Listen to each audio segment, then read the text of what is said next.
sekarang kita mau ke Bukit Bintang. Jadi jalurnya kita bakal menggunakan laluan monorail KL. Oke. Terus kita pilih Air Asia Bukit Bintang. Terus kuantitasnya ada berapa? 2 orang. Jumlahnya Rp5. Kita pilih tunai. Oke, sekarang kita masukin uangnya.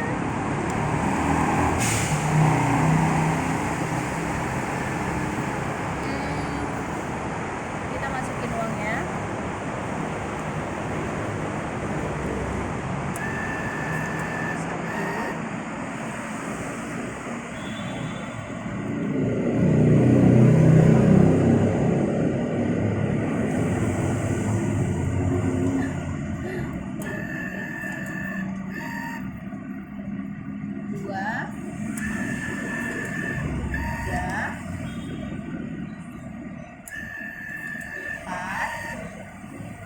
Tinggal 1 lagi.